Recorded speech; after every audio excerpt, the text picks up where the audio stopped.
اگر تم بچ جاؤ گے ان بڑے گناہوں سے جن سے تمہیں منع کیا گیا، اگر تم بڑے گناہوں سے بچ جاؤ گے، نکفر عنکم سیئاتکم، چھوٹے گناہ ہم ویسے معاف کر دیں۔ 5 وقت کی نماز یہ چھوٹے گناہوں سے بخشش کا سامان، سبحان اللہ۔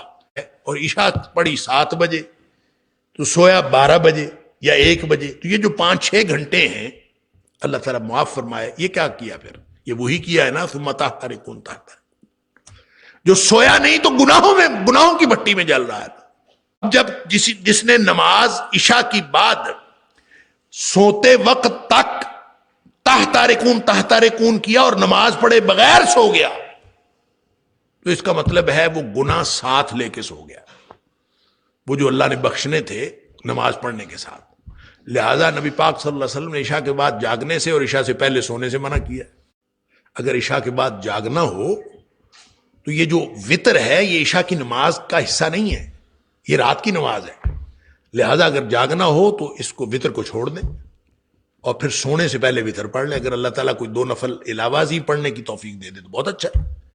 اور چھوٹے معاف کرنے کا اللہ نے نظام بنایا ہے، نماز سے نماز تک، اور جمعے سے جمعے تک، رمضان سے رمضان تک، عمرے سے عمرے تک، حج سے حج تک۔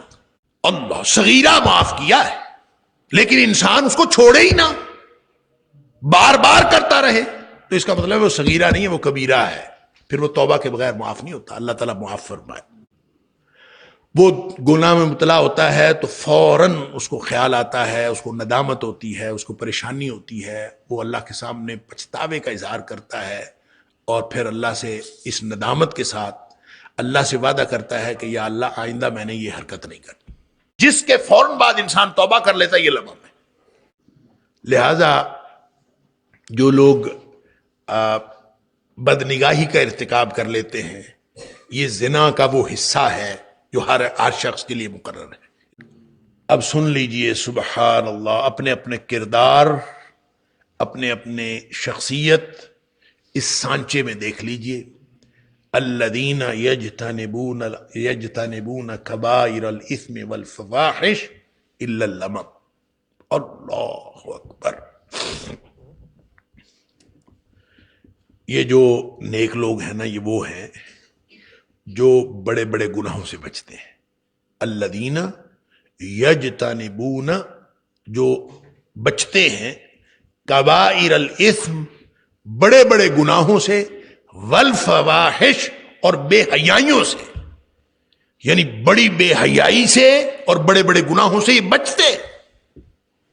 الا اللمم، سوائے لمم کے۔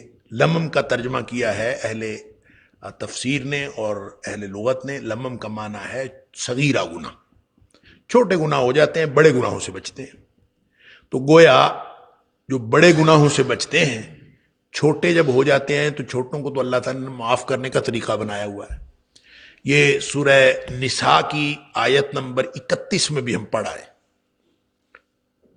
31 ہے، 31 ہے سورہ نساء کی آیت نمبر 31 میں اللہ تعالیٰ نے فرمایا ان تجتنبوا کبائر ما تنہون عنہ، اگر تم بچ جاؤ گے ان بڑے گناہوں سے جن سے تمہیں منع کیا گیا، اگر تم بڑے گناہوں سے بچ جاؤ گے، نکفر عنکم سیئاتکم، چھوٹے گناہ ہم ویسے معاف کر دیں۔ کیسا سودا ہے، بڑے گناہوں سے تم بچو، چھوٹے ہم ویسے معاف کر دیں۔ سبحان اللہ۔ صغیرہ گناہ معاف کرنے کا اللہ نے کیسا طریقہ، تطہیر کا طریقہ بنایا۔ 5 وقت کی نماز یہ چھوٹے گناہوں سے بخشش کا سامان، سبحان اللہ۔ نبی پاک صلی اللہ علیہ وسلم فرماتے ہیں کسی کے گھر کے سامنے نہر ہو اور وہ 5 دفعہ نہاتا ہو تو کوئی محل رہ جائے گی؟ صحابہ نے عرض کیا نہیں، محل کیسے رہے گی؟ فرمایا ذالک مثل الصلوات الخمس، 5 نمازوں کی یہی مثال ہے کہ جب انسان 5 نمازیں پڑھتا ہے تو اس کے جسم سے میل کچیل اترتا رہتا ہے، گناہ دھلتے رہتے ہیں۔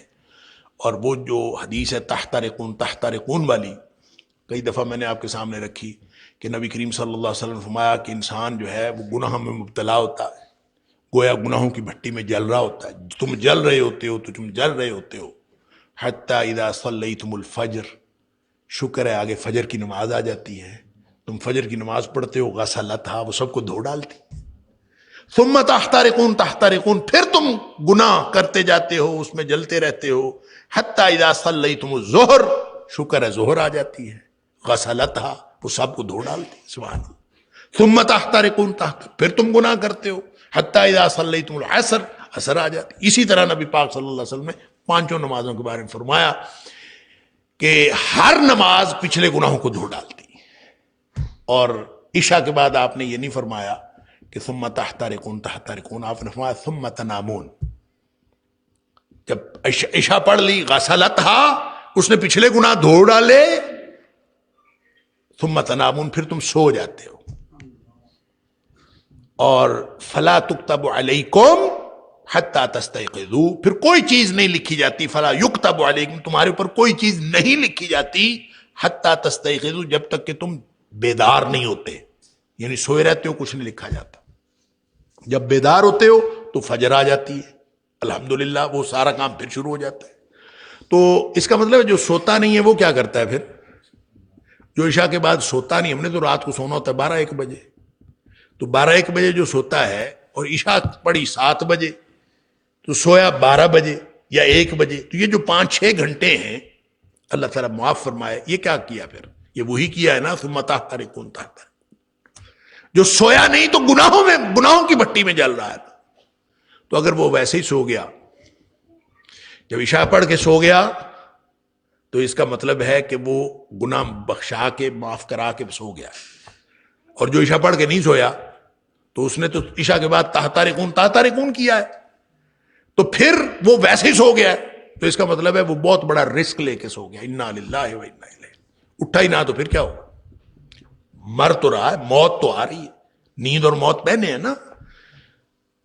اللہم انی، کیا ہے، اللہم بسمک اموت و احیا، اللہ تیرے نام پر میں مر رہا ہوں اور پھر میں زندہ ہوں گا، بسمک ربی وضعت جنبی، اللہ تیرے نام پر میں نے پہلو رکھ دیا ہے، اب یہ تیری مرضی ہے کہ اس کو دوبارہ زندہ اٹھانا ہے کہ نہیں اٹھانا۔ ان امسکت نفسی فرحمھا، اللہ اگر تو نے یہ جو جان نکلنی ہے میری، اس کو تو اپنے پاس روک ہی لے، فرحمھا، تو اس کے اوپر رحم کرنا، وَإِنْ أَرْسَلْتَهَا، اور اگر تو نے اس کو چھوڑ ہی دیا واپس، اب یہ اللہ کی مرضی ہے، صبح اٹھے گا کہ نہیں اٹھے گا تو ہمیں تو نہیں پتا، وَإِنْ أَرْسَلْتَهَا، اور اگر تو نے اس کو زندہ چھوڑا، واپس چھوڑ دیا، دوبارہ زندہ ہو گیا، فَاحْفَظْهَا بِمَا تَحْفَظُ عِبَادَكَ الصَّالِحِينَ، اللہ اس کی ویسے ہی حفاظت کرنا جیسے تو اپنے نیک بندوں کی حفاظت کرتا۔ یہ اللہ تعالیٰ کے ساتھ کچھ عہد و پیمان کر کے بندہ سو جاتا ہے۔ اب جب جس نے نماز عشاء کی بعد سوتے وقت تک تحترقون تحترقون کیا اور نماز پڑھے بغیر سو گیا، تو اس کا مطلب ہے وہ گناہ ساتھ لے کے سو گیا، وہ جو اللہ نے بخشنے تھے نماز پڑھنے کے ساتھ۔ لہذا نبی پاک صلی اللہ علیہ وسلم نے عشاء کے بعد جاگنے سے اور عشاء سے پہلے سونے سے منع کیا۔ عشاء سے پہلے سونا نہیں ہے، عشاء کے بعد جاگنا نہیں، ہم عشاء کے بعد جاگتے ضرور ہیں۔ تو اس کا طریقہ یہ ہے کہ جو حضرت ابو ہریرہ رضی اللہ تعالیٰ عنہ کو نبی کریم صلی اللہ علیہ وسلم نے فرمایا تھا کہ ابو ہریرہ سونے سے پہلے وتر پڑھنا نہ بھولنا، اس کا مطلب ہے مسئلہ حل ہو گیا۔ اگر عشاء کے بعد جاگنا ہو تو یہ جو وتر ہے یہ عشاء کی نماز کا حصہ نہیں ہے، یہ رات کی نماز ہے، لہذا اگر جاگنا ہو تو اس کو وتر کو چھوڑ دیں اور پھر سونے سے پہلے وتر پڑھ لیں۔ اگر اللہ تعالیٰ کوئی 2 نفل علاوہ ہی پڑھنے کی توفیق دے دے تو بہت اچھا ہے، اور نہیں تو سوتے وقت وتر پڑھ لیں۔ لہذا انشاءاللہ وہ جو تحترقون ہوا ہے وہ غسلتھا ہو جائے گا انشاءاللہ۔ اب بات اصل میں یہ ہے کہ صغیرہ گناہ نماز سے نماز کے درمیان جو آئے معاف ہو گئے انشاءاللہ، صغیرہ رمضان جمعے اور جمعے کے درمیان آئے، ایک جمعہ پڑھا اگلا جمعہ پڑھا، درمیان میں جو آئے معاف انشاءاللہ۔ یہ ہے چھوٹے گناہ جو اللہ نے الا اللمم، چھوٹے گناہ، صغیرہ گناہ۔ اور وہاں بھی فرمایا نکفر عنکم سیئاتکم، بڑے گناہوں سے تم بچو، چھوٹے ہم ویسے معاف کر دیں۔ اور چھوٹے معاف کرنے کا اللہ نے نظام بنایا ہے، نماز سے نماز تک، اور جمعے سے جمعے تک، رمضان سے رمضان تک، عمرے سے عمرے تک، حج سے حج تک۔ چھوٹے گناہ ویسے معاف ہو جائیں گے بغیر توبہ، لیکن یہ صغیرہ معاف ہوتے ہیں، کبیرہ نہیں ہوتے۔ کبیرہ بغیر توبہ کے نہیں معاف ہوتے۔ اور جو صغیرہ انسان مسلسل کرتا رہے، اس پہ اصرار کرتا رہے، یعنی کرنے کے بعد، گناہ کرنے کے بعد صغیرہ ہی تھا، اس کو چھوڑا نہیں ہے، اصرار ہے، ایک دفعہ کیا پھر کیا پھر کیا پھر کیا، تو وہ سمجھتا ہے کہ صغیرہ ہی ہے نا، حالانکہ صغیرہ جس پر اصرار کیا جائے وہ کبیرہ بن جاتا ہے۔ جب وہ کبیرہ بن جائے گا تو وہ صرف نمازیں پڑھنے سے معاف نہیں ہوگا۔ ویسے تو نبی پاک صلی اللہ علیہ وسلم کے پاس ایک شخص آیا تھا، اس نے کہا اللہ کے رسول صلی اللہ علیہ وسلم مجھ سے کوئی ایک فحش کام ہو گیا، میں غلطی کر بیٹھا ہوں۔ تو نبی کریم صلی اللہ علیہ وسلم نے فرمایا تو نے ہمارے ساتھ نماز نہیں پڑھی؟ اس نے کہا اللہ کے رسول صلی اللہ علیہ وسلم نماز پڑھی ہے۔ آپ نے فرمایا بس پھر اللہ نے معاف کر دیا۔ اللہ صغیرہ معاف کیا ہے، لیکن انسان اس کو چھوڑے ہی نہ، بار بار کرتا رہے، تو اس کا مطلب ہے وہ صغیرہ نہیں ہے، وہ کبیرہ ہے، پھر وہ توبہ کے بغیر معاف نہیں ہوتا۔ اللہ تعالیٰ معاف فرمائے۔ اب یہ جو لمم فرمایا نا، یہ جو المام ہوتا ہے، وہاں تو سیدھا ہی فرمایا کہ بڑے گناہوں سے بچ جاؤ، نکفر عنکم سیئاتکم، چھوٹے گناہ معاف کر دیں گے۔ یہاں فرمایا الا اللمم الذین یجتنبون کبائر الاثم والفواحش، جو بڑے گناہوں سے اور بڑی بے حیائیوں سے بچتے ہیں، الا اللمم، سوائے لمم کے۔ تو میں نے عرض کیا کہ اس پہ سارے ہی تقریباً مفسرین نے اس کا ترجمہ کیا ہے صغیرہ گناہ، اور پھر ہم جب سورہ نساء کی آیت نمبر 31 کو اس کے ساتھ جوڑ کے پڑھتے ہیں تو صغیرہ گناہ ہے، درست ہے۔ تو لیکن یہ جو لمم کا لفظ ہے، یہ شاید پورے قرآن میں یہ ایک ہی دفعہ استعمال ہوا ہے۔ تو لمم سے مراد کیا ہے؟ تو لمم جو ہے اس کے دو معنی اہل لغت نے کیے ہیں، اور جب ہم صغیرہ گناہوں کو اس کی نظر سے دیکھتے ہیں تو پھر اس میں سمجھ آتی ہے، ایک تو اس کا المام کا معنی ہوتا ہے تھوڑی دیر کے لیے کسی جگہ اتر جانا، تھوڑی دیر کے لیے کسی جگہ اتر جانا، اس کو المام کہتے ہیں۔ یا اس کا دوسرا معنی ہے قریب ہونا، تھوڑی دیر کے لیے کسی جگہ اترنا، اس کا مطلب یہ ہے کہ انسان کبھی کسی گناہ میں مبتلا ہوتا ہے بالکل تھوڑی دیر کے لیے، وہ گناہ میں مبتلا ہوتا ہے تو فوراً اس کو خیال آتا ہے، اس کو ندامت ہوتی ہے، اس کو پریشانی ہوتی ہے، وہ اللہ کے سامنے پچھتاوے کا اظہار کرتا ہے، اور پھر اللہ سے اس ندامت کے ساتھ اللہ سے وعدہ کرتا ہے کہ یا اللہ آئندہ میں نے یہ حرکت نہیں کرنی۔ تو اس کا مطلب ہے وہ تھوڑی دیر کے لیے آیا ہے، وہ ہے المام، وہ ہے لمم، جس کے فوراً بعد اس نے توبہ کر لی، تو پھر تو اس کا مطلب ہے وہ لمم ہے، یا اس کو پچھتاوا ہوا یا اس کو ندامت ہوئی، لیکن وہ اس پر اصرار نہیں کرتا، اس پہ بار بار نہیں کرتا، اور اس کو خام خواہ جو ہے اپنی زندگی کے ساتھ جوڑتا نہیں ہے، بلکہ اس کو اپنی زندگی سے الگ کرتا ہے، یہ لمم۔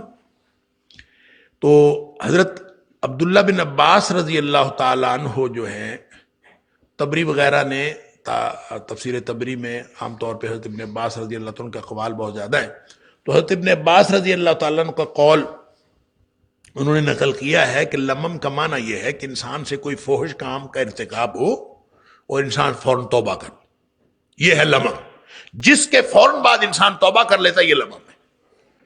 ابن عباس رضی اللہ تعالیٰ عنہ کی ایک تشریح یہ ہے، گویا یہ تشریح لمم کے یا المام کے اس معنوں کے سے مطابقت رکھتی ہے جس کا لغت میں معنی یہ ہے تھوڑی دیر کے لیے کسی جگہ اترنا۔ تو تھوڑی دیر کے لیے انسان کسی گناہ میں مبتلا ہوا، اس کے بعد فوراً توبہ کر لی، تو گویا وہ جو تھوڑی دیر کے لیے گناہ کیا ہے یہ لمم ہے، یہ انشاءاللہ اللہ تعالیٰ معاف کر دے۔ دوسرا جو معنی ہے قریب ہونا، اللہ اکبر، اس کا تو پھر ذرا زیادہ سخت معنی ہے، گویا جو اہل ایمان ہوتے ہیں وہ زیادہ سے زیادہ گناہوں کے قریب ہوتے ہیں لیکن کبھی ارتکاب نہیں کرتے۔ الا اللمم کا معنی یہ ہوگا کہ کہیں گناہ کی اور فحش کی قربت آ بھی جائے تو وہ فوراً پیچھے ہٹ جاتے ہیں۔ وَلَا تَقْرَبُوا الزِّنَا إِنَّهُ كَانَ فَاحِشَةً وَسَاءَ سَبِيلًا، زنا کے قریب بھی نہ جاؤ، اس لیے کہ بڑی بے حیائی اور بہت بڑا راستہ، قریب بھی نہ جاؤ۔ اس کا مطلب یہ ہے کہ اہل ایمان جو ہیں وہ ہوتے ہیں جو قریب جاتے ہیں اور قریب سے پیچھے ہٹاتے ہیں۔ تو جو قریب سے پیچھے ہٹایا اس میں مبتلا نہیں ہوا، جو مبتلا ہو گیا یہ گناہ کبیرہ ہے، یہ لمم نہیں ہے۔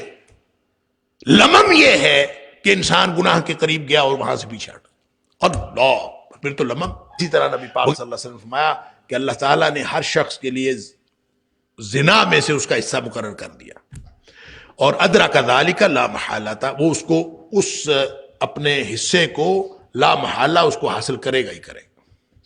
پھر آپ نے اس کی وضاحت فرمائی فزن العین النظر، آنکھ کا زنا جو ہے، آنکھ کی بدکاری نگاہ ہے، گویا جو لوگ بد نگاہی کرتے ہیں وہ اپنا حصہ بدکاری کا وہاں سے ضرور حاصل کرتے ہیں۔ اسی طرح آپ نے فرمایا وزن اللسان المنطق، زبان کا جو زنا ہے وہ بولنا ہے اور باتیں، غلط باتیں کرنا، گندی باتیں کرنا، زبان سے ایسی غلط باتیں نکالنا، بے حیائی والی باتیں، فحش باتیں نکالنا، تو یہ ساری جو یہ زبان کا زنا ہے۔ تو اس کا مطلب ہے ایک دوسری حدیث کے اندر آتا ہے کہ انسان کے آنکھیں بھی بدکاری کرتی ہیں، انسان کے کان بھی زنا کرتے ہیں، انسان کے ہاتھ بھی زنا کرتے ہیں، انسان کے پاؤں بھی زنا کرتے ہیں، اللہ اکبر، ساری چیزیں زنا کرتی ہیں۔ اور یہ جو جس کو ہم زنا کہتے ہیں نا کہ شرمگاہ کے ساتھ زنا کرنا، نبی کریم صلی اللہ علیہ وسلم فرمایا وہ تو پھر یا تو تصدیق کرتی ہے یا پھر تردید کرتی ہے اس کیے ہوئے زنا کی جو پیچھے سارا ہو چکا ہوتا ہے۔ لہذا جو لوگ بدنگاہی کا ارتکاب کر لیتے ہیں، یہ زنا کا وہ حصہ ہے جو ہر شخص کے لیے مقرر ہے۔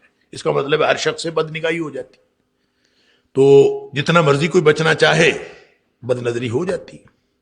اسی طرح کوئی شخص جتنا مرضی بچنا چاہے، بعض اوقات زبان سے کوئی نہ کوئی لفظ ایسا نکل جاتا ہے، تو یہ وہ مقرر حصہ ہے۔ تو یہ ہے وہ ابن عباس رضی اللہ تعالیٰ عنہ کی ہوئی دوسری تعبیر کے مطابق جو غلط نگاہ کہیں پڑ جانا یا زبان سے کوئی بات غلط نکل جانا، یہ مراد ہے لمم سے۔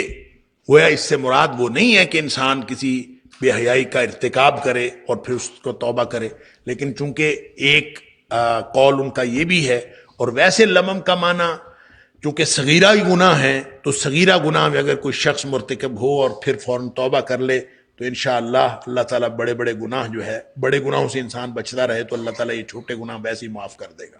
ان ربک واسع المغفرہ، اللہ بڑی وسیع مغفرت والا ہے، سبحان اللہ، بڑی وسیع مغفرت۔ سورہ زمر میں فرمایا ان اللہ یغفر الذنوب جمیعا، اللہ سارے کے سارے گناہ معاف کر دے۔ یہاں فرمایا ان ربک واسع المغفرہ، تیرا رب جو ہے وہ بڑی وسیع مغفرت رکھتا ہے، سبحان اللہ۔